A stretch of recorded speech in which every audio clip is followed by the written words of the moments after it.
great. Okay, I'm gonna put this live. And after that, I'll make a brief intro and then we'll start. Okay, we are live and on the record. Thank you. Good morning and welcome to the Appeals Court Oral Argument Session for October 8th, 2021. We heard the first three cases in the courtroom, but we're hearing two cases now on Zoom. And except for the fact that you're appearing on video and that you can sit down if you want to, we followed the same rules as usual, which is 15 minutes per side, no rebuttal. We ask that when you're not speaking, if you could mute yourselves, but stay on the video so we can know you're there. Being aware that we can still see you, so keep reactions and gestures to a minimum. As you know, we've read your brief, so you can start right in. If we're looking away from you, it's because we're looking at the transcripts of the record materials. We mean no disrespect to you, and we're not paying attention to you, but we're looking at other record materials. So with that, I'll call this case, which is Commonwealth versus Jones, 2020 P643, and attorney, is it Grammel or? Yes, Your Honor, Grammel. You have 15 minutes. Once the clock will start going once you start. Thank you, Your Honors. May it please the court. My name is Joshua Grammel, and I represent Desmond Jones, who appeals the denial of his motion to suppress evidence heard in Brockton District Court. It is perfectly legal in Massachusetts to drive a car for 7 days from the date of registration. Mr. Jones was doing exactly that when he was stopped by the state police for not having an inspection sticker on November 18, 2017. As stated in Terry versus Ohio, it is imperative that the facts be judged against an objective standard. Would the facts available to the officer at the moment of the seizure or the search warrant a man of reasonable caution the belief that the action taken was appropriate? In this case, the Commonwealth did not meet its burden of showing that the stop was supported by reasonable suspicion, where the police for 18 minutes had available in front of them and at their fingertips information confirming that Mr. Jones was legally driving without an inspection sticker. Can I ask you, one of the issues for me on just exactly what is the timing of this? I mean, the officer testifies that the stop was 8:01, and that's on the, the journal says that. But yeah, we have the CJIS request, which is made at 7:42. What are they doing do we know what they're doing during those 20 minutes? It is unclear exactly what they're doing. It would be assumed that they were following Mr. Jones while he was driving, but it's unclear exactly what they were doing for those 18 minutes from the time they ran his information in the mobile data terminal until the exact time of the stop. The way the judge's findings are written, and I don't know if you can say based on this record this is clearly erroneous, is that they start to pull him over, they run as they're doing, but prior to stopping him, they run the report. Is it? How does it? I mean, it seems like it's almost they're doing it as they're driving along, right, with the blue lights on. Justice Massing, my understanding from the record is that it was actually his information was run before. It was run at 7:42 p.m. Whereas then the stop occurred at, I think it was 8:01 p.m. So whether or not I don't think that there was testimony the blue lights were on. I think that would have not. So in the record too.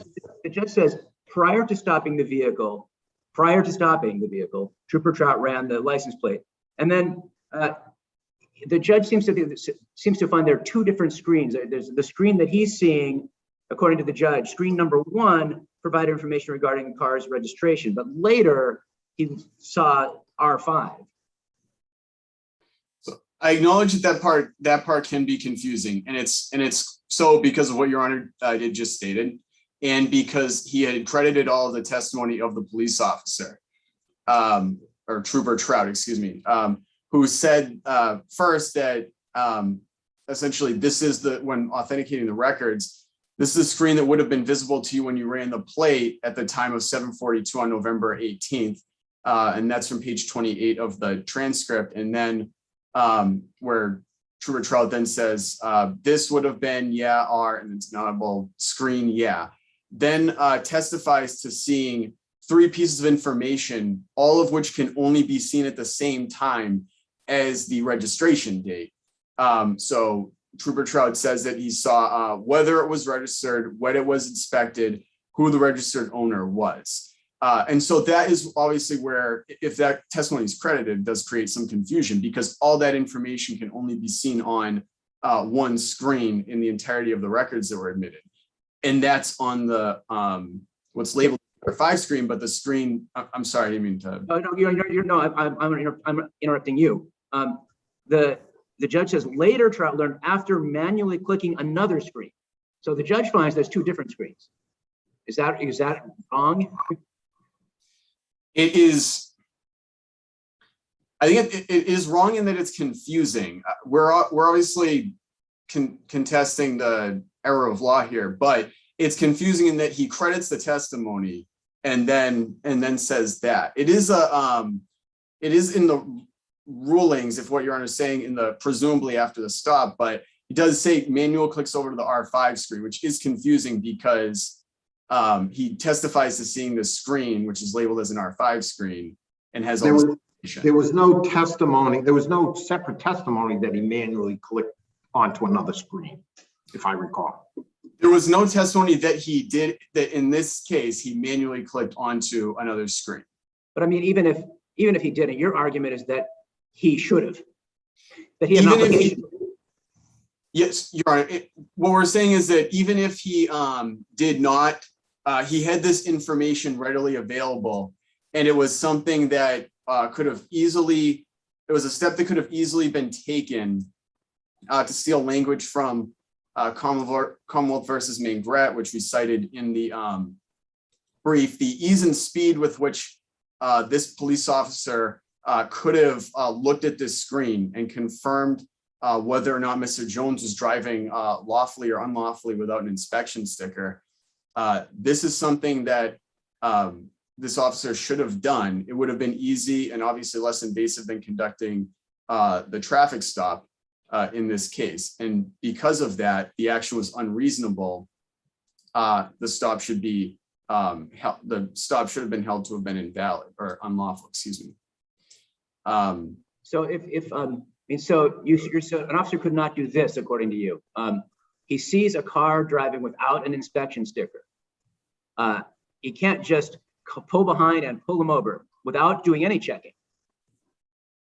Like that's what we're saying, Your Honor, is that where the police have at their fingertips a mobile data terminal, something that they rely on, they can verify whether or not this person is driving a car lawfully, especially where, as I mentioned, there's a 7-day grace period in Massachusetts, something that's widely known by almost anyone who owns a car, that you can drive lawfully without an inspection sticker. Where they have this mobile data terminal, they should have reviewed the information to confirm or dispel their suspicion. With respect to sort of what was expected in previous cases, this set of facts was almost exactly anticipated in Commonwealth versus Rivas, which we also again cited in our brief. And it leads us to the inescapable conclusion that the Commonwealth didn't meet its burden of establishing that this stop was lawful. So in that case, it dealt with a red inspection sticker. And while the stop in that case held to be lawful, the court pointed out how close this case was to Commonwealth versus Baez, where they said that where in that case that had to do with window tints, the police officers couldn't be certain as to whether or not the person was driving lawfully. They also said, unless the information is available by computer in the police car, the officer cannot know if in Rivas, the 60-day grace period has expired. So in this case, what we have is the information available by computer in the police car. And therefore, because they had this information, again, available to them, this is what they did, is took a very invasive step, curtailing somebody's liberty in order to confirm or dispel their suspicion where it could have been figured out before. So your position is it was on the first screen that he probably looked at. You point that out by the information the officer testified to, and the only page it could have been on is at R5. And even if he hadn't noticed that it was within the 7-day period, it was there and available, even if he didn't see that screen or just didn't notice it on the screen that was in front of him. And therefore, because it was readily available, even though the judge found that he determined it later, it doesn't matter. That the availability of it and the easily accessible availability requires him to check that before he makes a stop. Is that essentially what you're saying? That's an accurate description of our position, Mr. Justice Lemire. So, and again, to emphasize or to bring out what Judge Cipher said, Justice Cipher, excuse me, said in Commonwealth versus Mangret, it's a measure that was easy, that was quick, that could have been taken and would have protected somebody's liberty in this case. Justice Cipher also says that it was very significant there that it was a mandated policy to do the WMS check right before the arrest. So there's no mandated policy here, right? There's no mandated policy that was in the record here. No, Your Honor. Is that an important distinction from Mangret or not? So we acknowledge that in Mangret, the fact that there was a departmental policy was an important part of Judge Cipher's conclusion, but I don't think that it entirely hinged on the violation of the departmental policy in that case, especially where Judge Cipher cites to Shepard and Hernandez and Sensolo, which we cited in Lobo, where the point that she was trying to make is that it renders the exclusionary rule almost meaningless if the police are allowed to conduct investigations that are more intrusive, or not conduct investigations, but take actions that are more intrusive where they could have easily figured out whether or not the action they were taking is lawful. And I think the fact that it was baked into a departmental policy goes more toward why it's important for the police to conduct these types of checks, whether it's warrant management system, whether it's, in our case, mobile data, checking the mobile data terminal, because it can provide important information which cuts both ways. It can give them information that shows a person is committing a crime or has a warrant, but it also protects citizens because it dispels suspicion. It shows that they, like in Mangret, went and cleared their warrant in court prior to the arrest. I did also want to point out that it's an unpublished. I understand it's an unpublished case. We're using it for its persuasive value. It's the United States District Court case we cited of United States versus Rowell, or Rowell. I'm not sure the pronunciation, but it's the Judge Cipher. So, I mean, Sarah's case, right? I'm sorry. It's the Judge Sarah's opinion. That's correct. Your Justice Mason. It's the Sarah's opinion. Almost exact set of facts here. Actually, it was the same amount of time too. It was 2 days prior to the stop. This individual had registered their car, and in that case, again, what Judge Sarah said is the police officer's assessment of the facts was both wrong and unreasonable because the mobile data terminal screen in the cruiser, when read correctly, plainly demonstrated that the defendant was within the 7-day grace period permitted by the registry regulation, and that stop was found to be unlawful even under the Fourth Amendment. So I see that I have 2 minutes here. I also wanted to emphasize sort of the importance of adopting the holding that we put forth in our brief, which is that this also serves to protect citizens from what it serves to do is it prevents the Commonwealth's burden of proving that a stop supported by reasonable suspicion from being lowered. Because otherwise, if you allowing the police to either feign ignorance or disclaim having knowledge that would dispel reasonable suspicion, essentially allows them to ignore facts and take unlawful and intrusive steps against citizenry.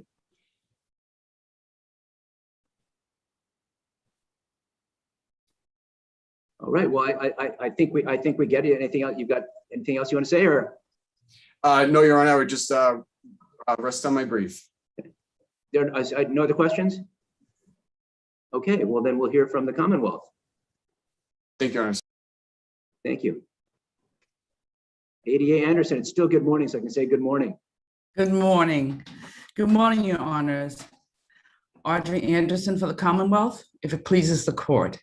The motion judge properly denied the defendant's motion to suppress the evidence and statements where the state troopers had a reasonable suspicion to stop the defendant for a traffic violation when they observed that the defendant was driving without an inspection sticker affixed to his window. When the police have observed a traffic violation, they are warranted in stopping the vehicle. But in this case, did they necessarily observe a traffic violation? They observed the traffic violation because there was no sticker on the car. Right, but there's a theory by which, and in fact it was true in this case, the driver or the car didn't need to be bearing an inspection sticker under these circumstances, right? Under these circumstances, he did not have to have, had another 5 days to get his sticker. The police did not know that. But they had that information available to them in the cruiser should they choose to look for it. And this is where the Commonwealth is disagreeing. The first screen, the officer testified, this first screen that you pull up only has a certain amount of information. It would have whether the car was registered, when it was inspected, it was the owner, and who was the owner. What you have to next do is click over a screen called an R5 screen, which was presented at the motion hearing. In the R5, oh, sorry, I didn't mean to interrupt you, go ahead. In the R5 screen is the screen that has all of the information, the detailed information. So even assuming that that's true, isn't that screen still available to the police through the mobile data terminal in the car?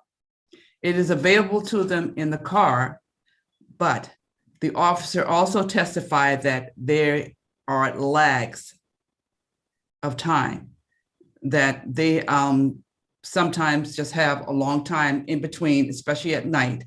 They have a long time in between getting information. And when he was asked this question, he just said, he learned later from the R5 screen that the defendant still had time to get the sticker. But what he knew at that time was reasonable. Everything is based on the reasonableness. It's not a question of a mistake of law or mistake of fact. The question is whether the officer had a reasonable suspicion that a traffic violation was being made. Right, but Understanding that, go ahead. But he didn't, I mean, it would be different if he said, we saw the no inspection sticker and pulled them over and we later ran the plate. They ran the plate. There was, I know he talked about a lag, but he didn't say we didn't have that information in this case. So that information was right there, whether it was on the first screen as opposing counsel suggests, or on another screen, but it was there presumably as minutes, maybe up to 18 minutes or whatever the time was before he made the stop. So doesn't that distinguish it from him just making the stop and not just having the information? The information was on the computer in front of him.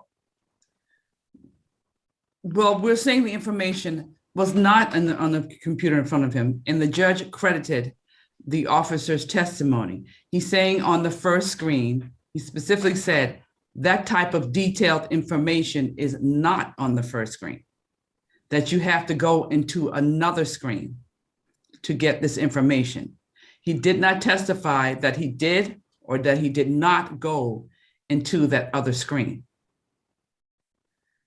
But counsel's argument is also not he actually had the information, but that it was available. In other words, his suggestion is the information was actually on the first screen based on his accumulating the pages from those screens and suggesting that the information was on the first screen. But even if we accept the judge's finding, the fact is, counsel also says, because it was readily available by even flipping to another screen, the stop is invalid. There was no evidence that the first screen, that the information was on the first screen. There was no evidence. Counsel submits the copies of the screens as one of the exhibits and points out that the information the officer, it's my recollection, the counsel pointed out that the information the officer said he had available is only on that screen, R5. That was my understanding of what he said. In other words, that the information the officer said he saw on the screen, that information is only available on R5. I really don't remember if he said it was only on R5, but he said it wasn't on the first screen that you received, but that it was on, you click the second screen, and that the screen would be the R5 screen, and that the information is on the screen. That's from what I remember. Well, that's what the officer said. That's from what I remember from reading the testimony from what the officer said. And you're saying that, are you saying that this isn't It's true? my understanding that counsel, your opposing counsel, has submitted the copies of the screens and said the information that the officer said he saw is only on the R5 screen, which would also include the date of registration, which would then key the officer into knowing that he was in the 7-day grace period.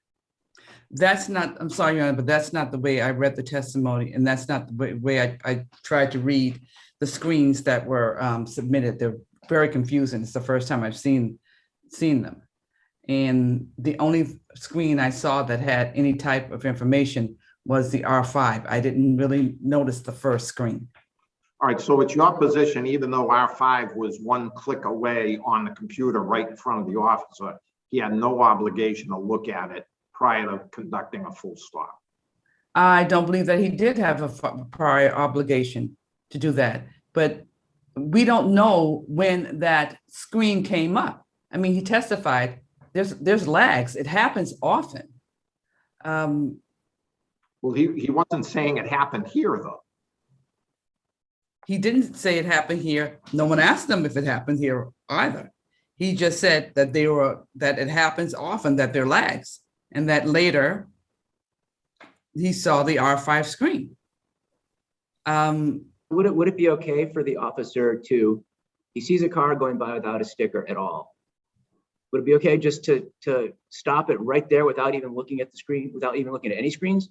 I believe it would be, because there is a possibility that the car, number one, it doesn't have a sticker. Number two, there could be something wrong with the car, and it's to protect the public from equipment that could be damaging.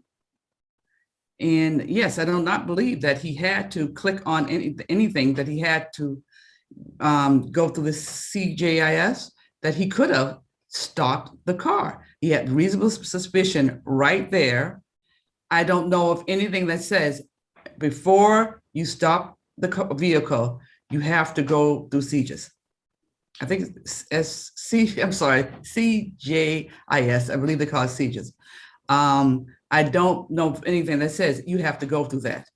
There's broken taillights, you stop. Headlights, you're stopped.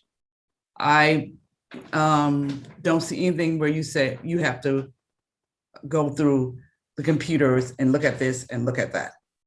You know, of course, what what might happen then is that he pulls him over, and then, as usually happens before approaching the car, then he runs the query, and then he finds out, oh, I shouldn't have pulled him over. And then what? Then we have to deal with it. And he goes and approaches. But I don't think that I'm usually sorry. happens. But I don't think that usually happens, Your Honor. I mean, this happens thousands of times a day. People are pulled over for headlights, taillights, pulled over for stickers. And as long as the officer has reasonable suspicion, and it's reasonable. I mean, that's the whole key. Is it reasonable to stop the person? And usually, I believe what usually happens is, if the person has 7 days, okay, you have to go get your sticker. And if you don't have your sticker, then you get a citation, or you get a citation for a broken headlight. But I don't believe that you have to go through an investigation, may it be small, to go through and find out this information. And if it's true, as the judge credited everything he said, the officer said was true, if it's true that you could put information in and then you have this lag time, and it's not saying how long the lag time in, but he said it could be significant lag time. What are you going to do? Just sit there and just wait and wait and wait and have the motorist wait for a broken taillight?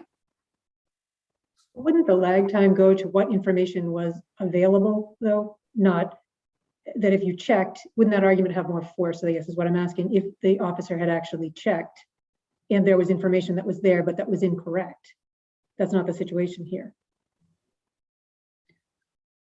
I guess I'm still confused with the question, because we still don't know what the lag time was, whether the information would have been correct or not. So I really don't understand the question that well, because it could have been a half hour, it could have been an hour, we don't know. And it could have been information that was bad or information that was good. The lag time would have been the lag time. Are there any other questions, Your Honor? No, I see none.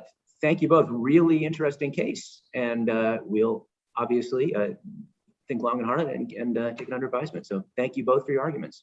Commonwealth rests on its briefs. Thank you.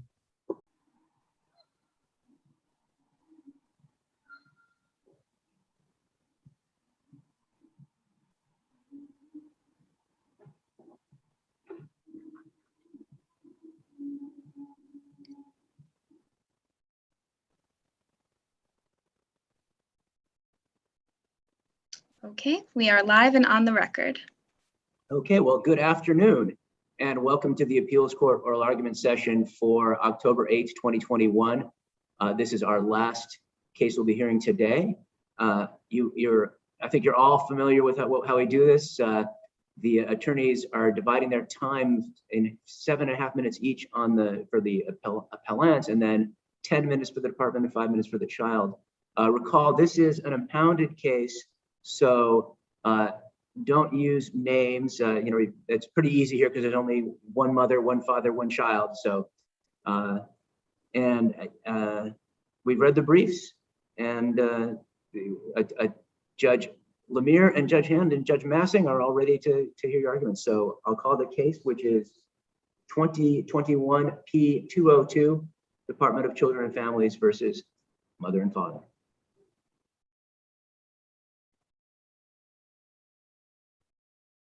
May it please the court, I am attorney Catherine Foster on behalf of the appellant father in this case.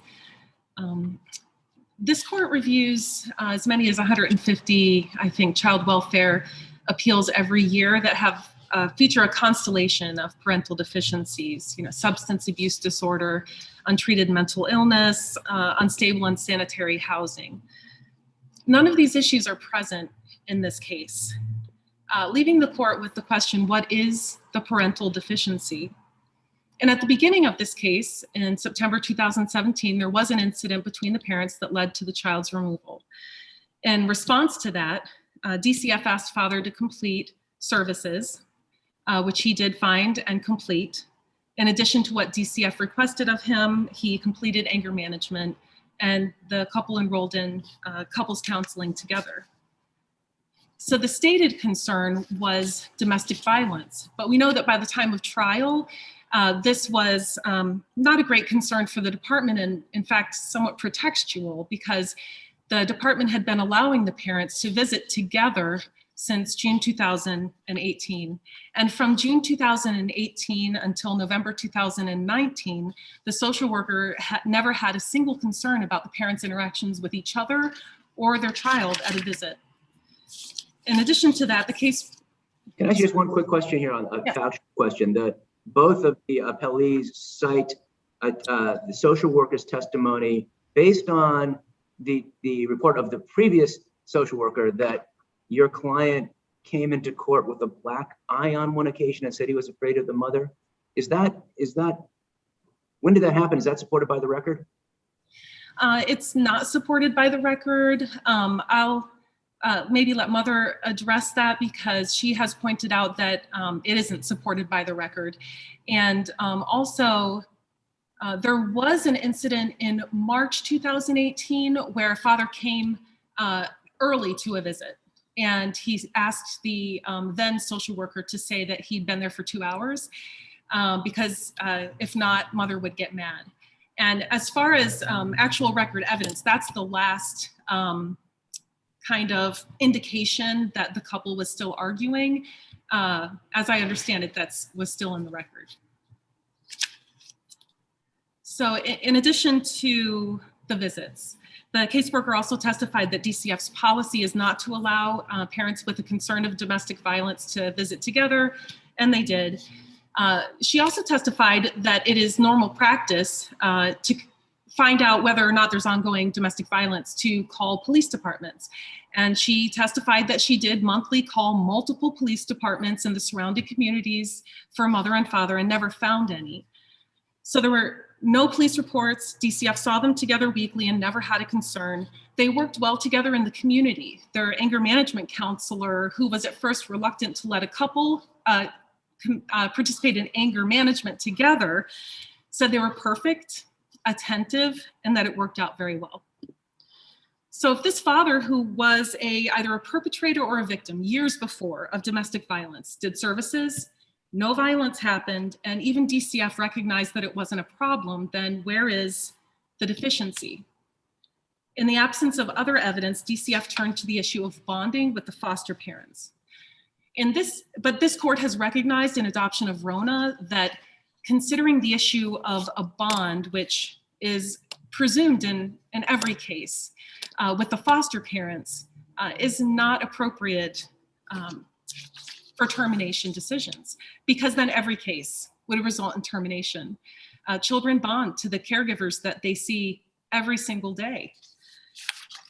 Here, the evidence about bonding in particular highlights the argument against the judge's rejection of father's expert, because not only did the judge reject positive probative evidence about father's parenting by rejecting the expert, but the court elevated factors like bonding with the foster parents and her statements in the social worker's car that RONA had said are not relevant to the determination of unfitness.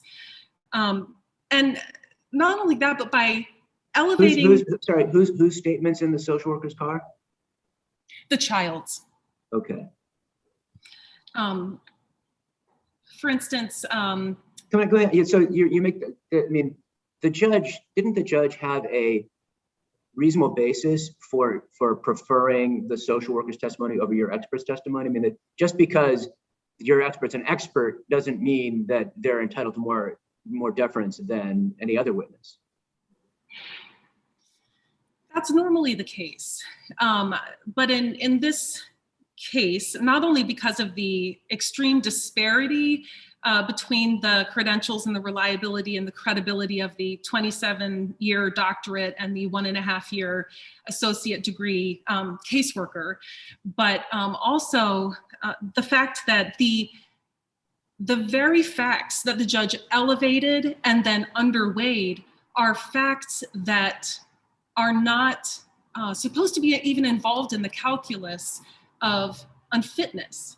And by underweighing and overweighing, she created this sense of comparison between the foster parents and the natural parents. And this court has also said that fitness is not comparative. But when you have the judge saying, recording that the child called her foster parents mommy and daddy, but not recording that she also called her natural parents mommy and daddy, it just seems like a clear issue of a comparison, an inappropriate comparison. Okay, can I ask you about the point you raised in your brief? You raised the issue of language access in your brief. You cite the Appleseed report and the OCR language access complaint decision. Am I correct? Those were not introduced at trial. Those specific reports were not introduced at trial, but the issue of language and translation was introduced at trial. Although, I mean, I noticed there were questions about things being translated and was a translator needed, but in your and father's counsel's closing argument at the end of the trial doesn't say anything about language being a problem. And in fact, your client also doesn't say, denies language being a problem.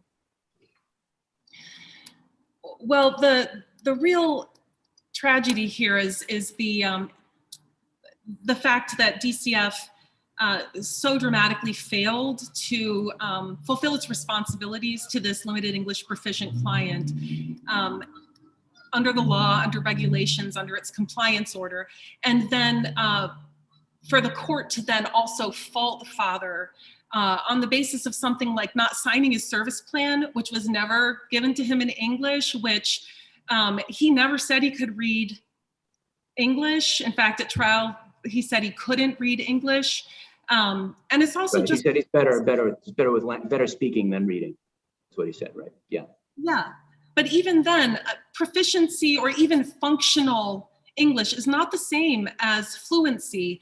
And when DCF sees that a parent needs help understanding, this is really important stuff. That's why there's these regulations that DCF is supposed to follow with regard to these clients, because the misunderstandings carry such a horrible outcome.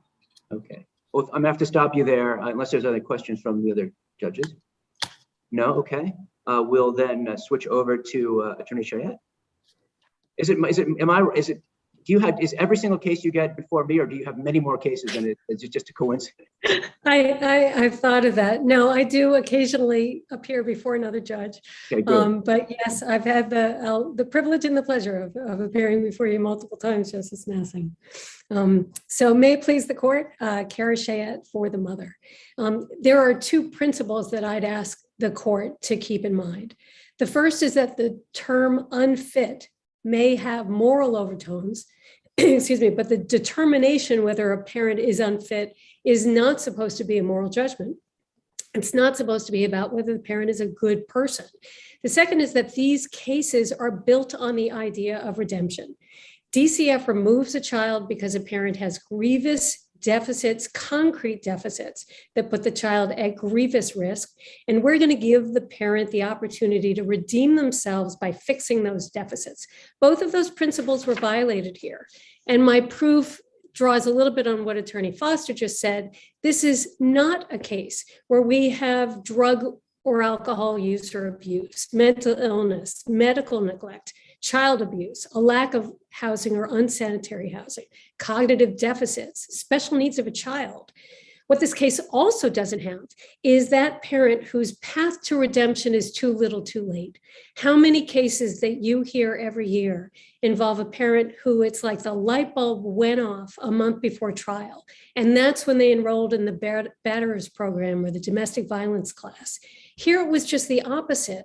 We have a mother who immediately started into her services. 5 months after that, she's done with her services. And before any of that, DCF, I mean, this case, the child is removed September 2017. April, DCF has already decided to terminate and mother has completed in June. Mother, it's the complete opposite of that ordinary case where mother's criticized because a year and a half later, the following social worker can't confirm services that the mother participated in a year and a half prior. So Can you walk me through what do that? you do? Can you walk me through that? You say that she did sign releases for the prior social worker, and then what happened with when the new social worker came on? So she signs releases because we know that because one, you can't confirm participation in services without releases. And the June 2018 21A report, which I do cite in my brief, and I'm sorry, I don't have that cited at my fingertips, but and the judge even finds that yes, the mother participated in her services. She'd done her parenting class. She'd done batters program. She'd done anger management. She'd done the domestic violence services. So that was completed by June. Baez, Angelica Baez is the original social worker. She has confirmed those. We know that she can't have confirmed without releases. And then in April of 2018, DCF had told the parents that they were going to change the goal. In June, they do that formally. And then Isokin, the new social worker, comes on the case sometime in August. And suddenly there's this manufactured problem of, well, she can't confirm the services that have already been completed. And I'm sorry that I have more cites at my fingertips, Justice Massing, but that's the procedure. And I was going to get to with Isokin, the social worker, among her testimony are questions: did the mother give releases to the other social worker? Do you have the releases from the other social worker? And the social worker says, I don't remember. And then she's asked, have you seen the releases? Well, yes, I did. I mean, it's sort of this whole effort to deny the reality of completed services, no service plan that ever asks the parents or the mother to do any other service. And then it's just, years now go by. Can I ask you about the CASA? It seems sort of counterintuitive to me in a way that she would be biased against your client when she was actually your client's CASA. What's the bias? Imagine if she were a lawyer and she was representing the mother, and now she's representing the child in contested litigation at which the mother's rights are at risk. And for the whole life of the CASA's time on this case, her reports reveal that she spoke with the mother exactly once.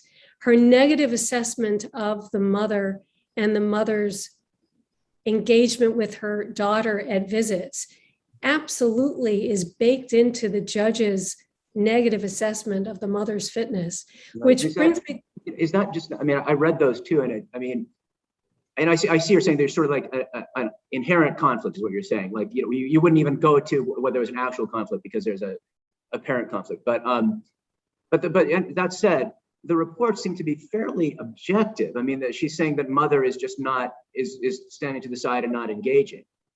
Well, so let's talk about three things with respect to the visits. The first is this overarching thing. It's the flip of what Attorney Foster was talking about with Rona, that we don't give any particular weight to a child's bond with her foster parents, because that bond is a natural and inevitable consequence of a child being taken into care and placed with a good foster family.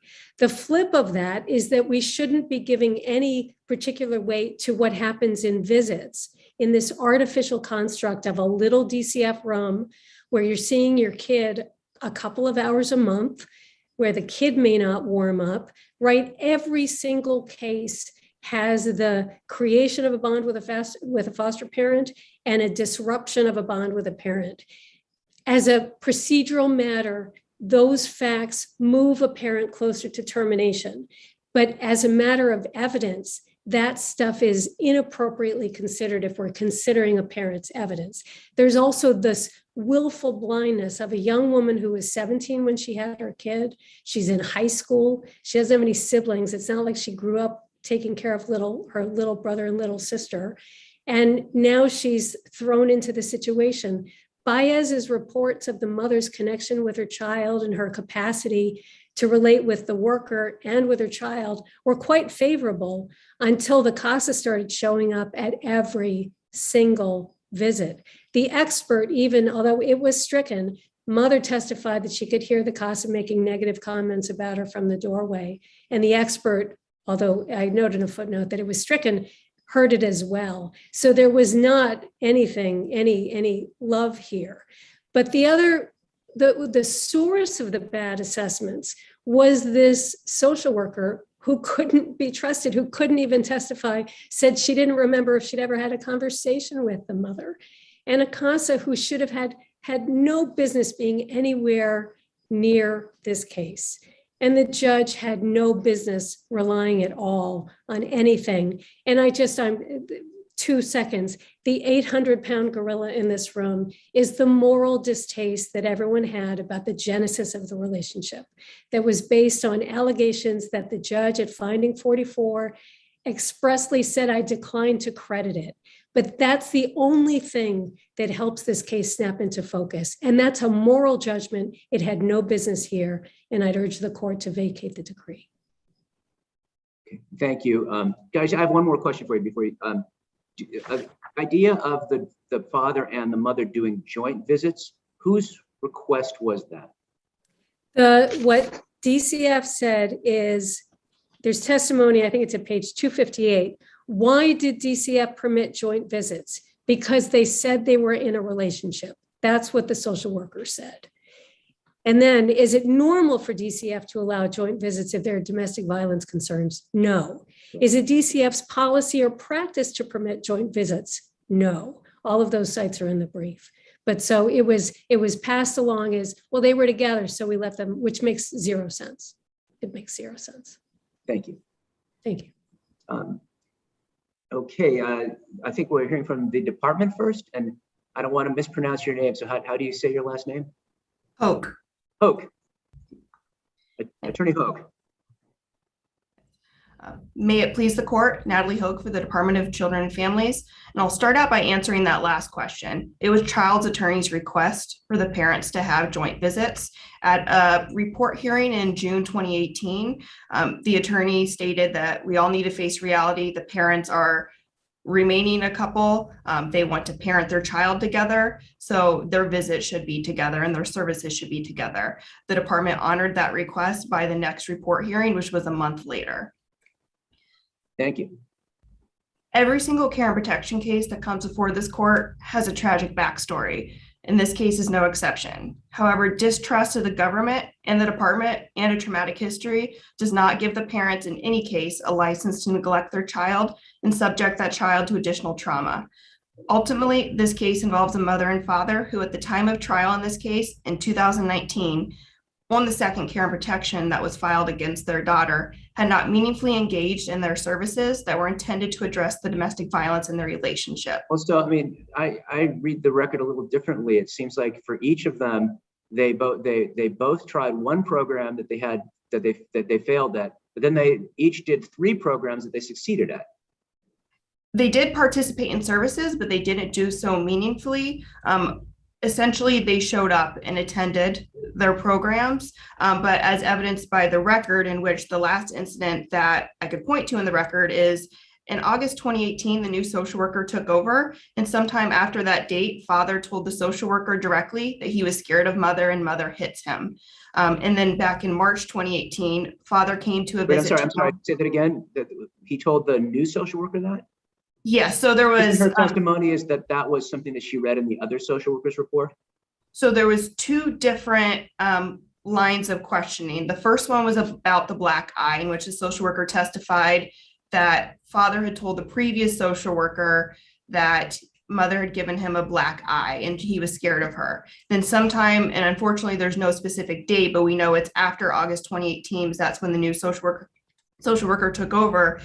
Father told that social worker directly that he was scared of mother and mother hits him. And so this was months after both parents had said they had fully engaged in their services and benefited from them. And then there's the March. Can you tell me that? Can you give me the site on that?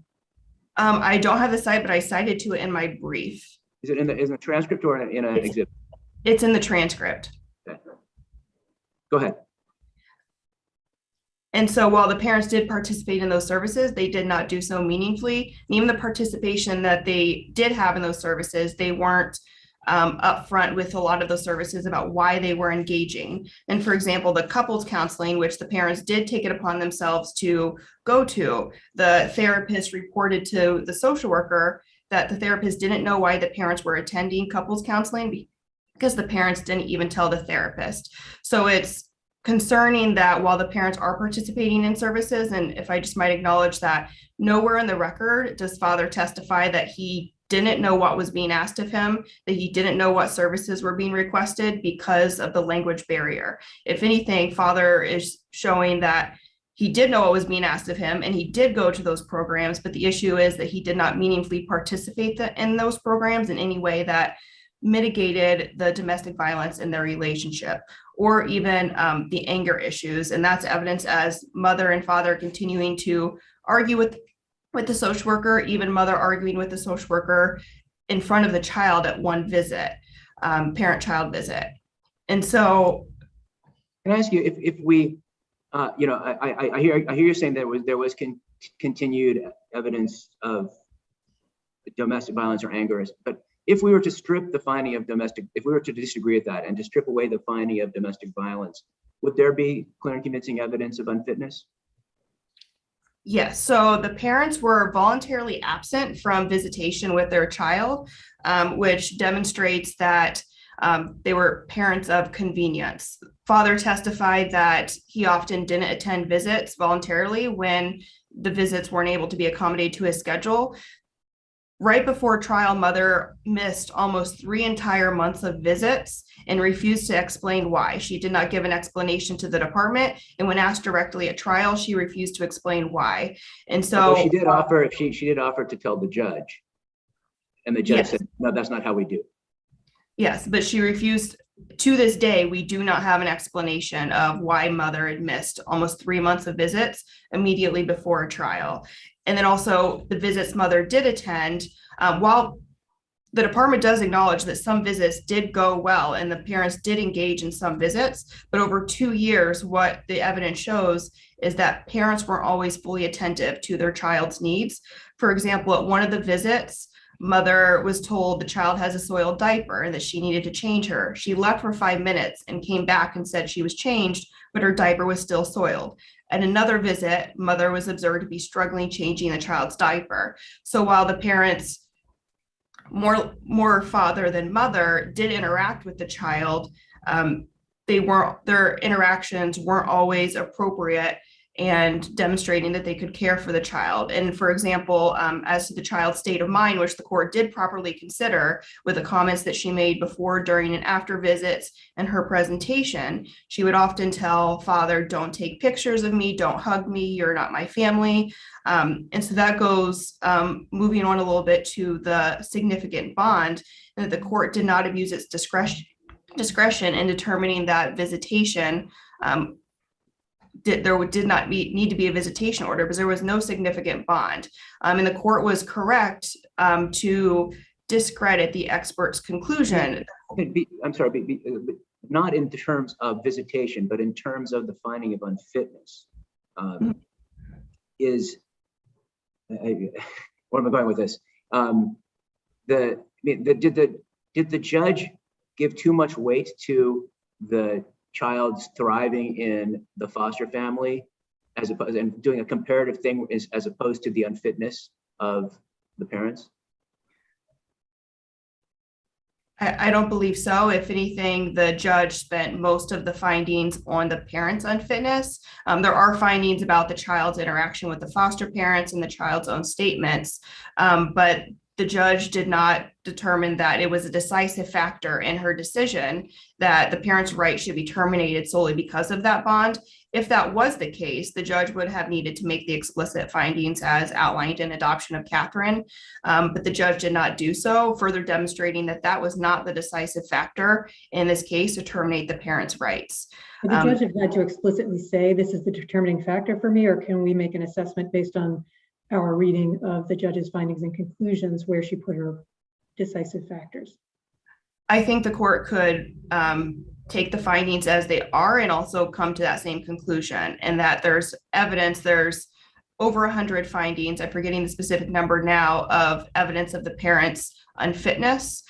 So while it would be helpful for the judge to say this is the factor is determinative or not determinative, it isn't needed here based on the other evidence in this case and the multiple other findings that point to unfitness on behalf of the parents.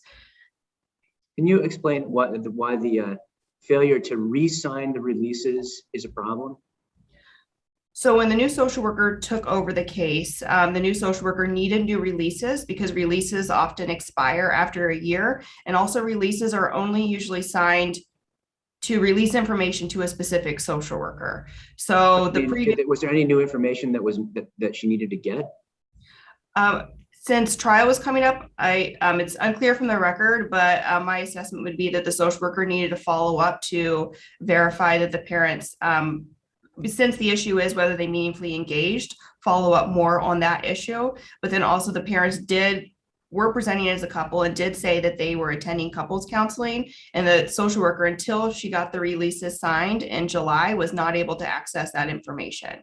And the department, at some of the report hearings, it was brought up multiple times that especially child's attorney in the department was saying that 10 weeks of anger management class wasn't enough, that they needed to go back for more classes, more courses.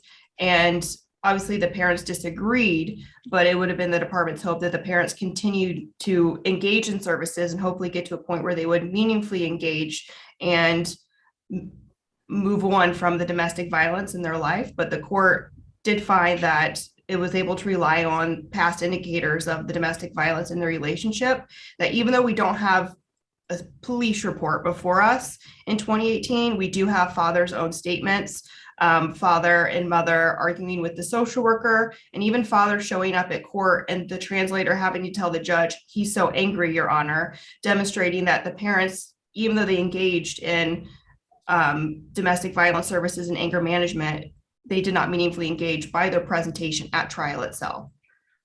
Well, I mean, you're under cross-examination, isn't it kind of what the attorney's trying to make you angry? Isn't it sort of a reasonable reaction? Yeah. And that was in the course of asking him about the other children and with other women. And I think that demonstrates an additional point in which the court made multiple findings. I see my time has expired though, so I'll briefly. You give another minute. I get both of the other attorneys had an extra minute. So go ahead. I just wanted to briefly touch on the inconsistencies in their testimony, as I know mother and father both point to that as a cultural bias. While different cultures, they can be reserved or more open. What was evident here at trial was the parents on multiple occasions contradicted their own testimony and contradicted what they had told others in the past, including the court investigator and the department. So that's not evidence of a cultural bias in the judge's findings. That's evidence that that mother and father were not credible to the court itself. And unless this court has further questions, the department rests on its brief. Seeing none, we'll give the last word to Attorney Katz, which you usually don't get. You got to unmute yourself.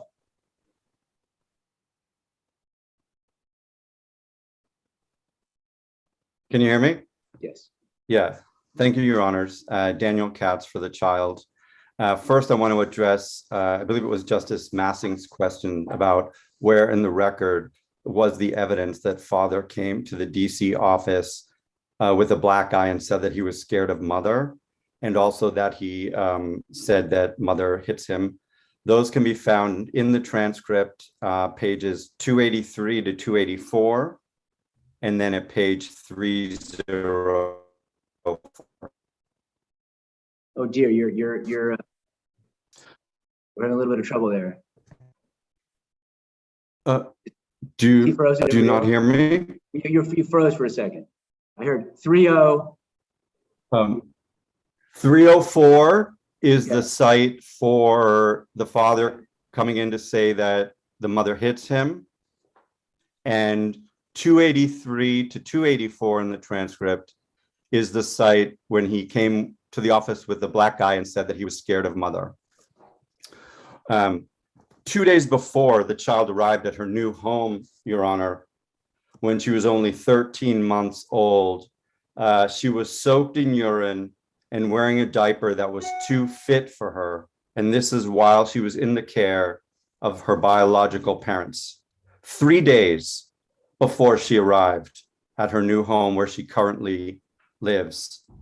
She was placed unsecured in the back seat of a car while the mother drove unlawfully because she did not have a license, was trying to chase the father who was on foot, and the mother drove with her infant biological daughter unsecured in the back seat across front lawns of people's yards, trying to chase the father. Thirdly, when she arrived at her new home, where she has been since she was 13 months old, she was suffering from constipation and in need of early intervention services. Since that time, while she's been in the care of her new foster/pre-adoptive parents, those problems have been resolved. The attorney for mother cites that these cases either are or should be about redemption. I would argue these cases are about the best interest of the child.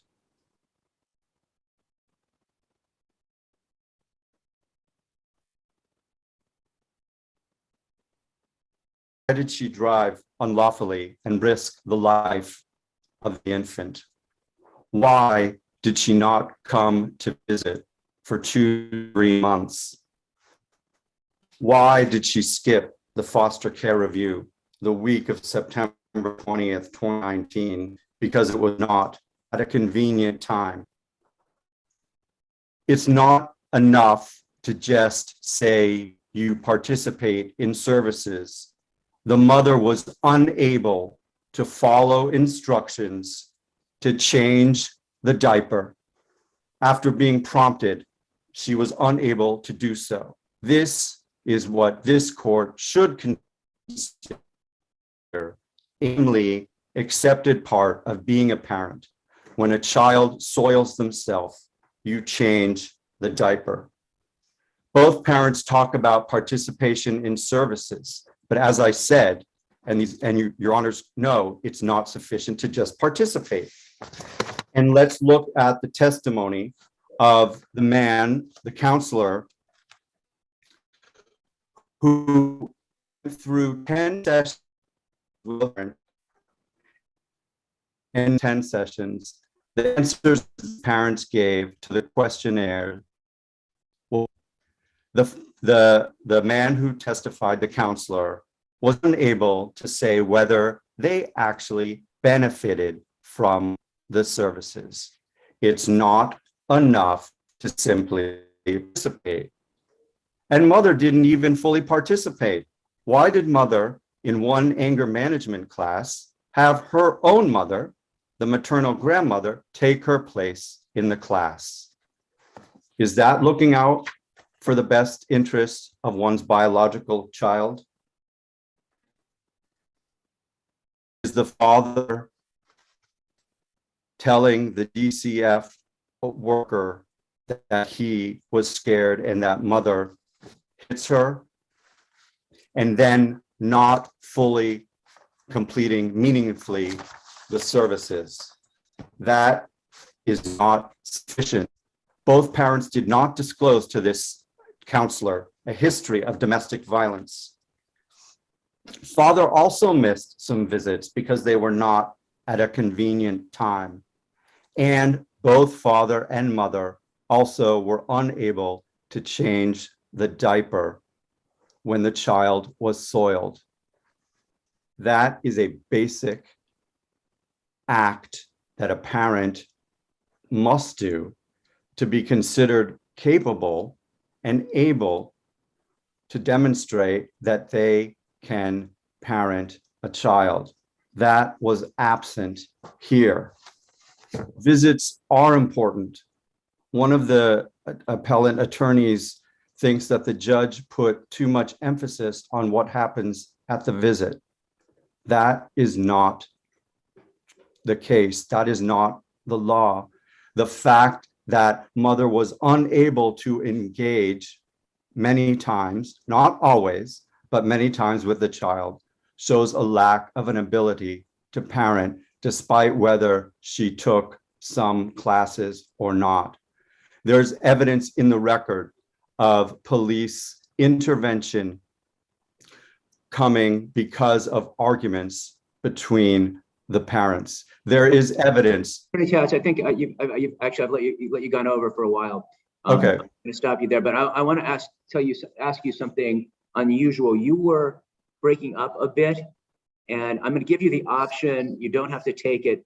You can look at this your argument on YouTube, and if you would like to send in just a letter saying what we didn't hear, don't go beyond what you were saying, but just to clarify what you were saying, I think it might be helpful to the court.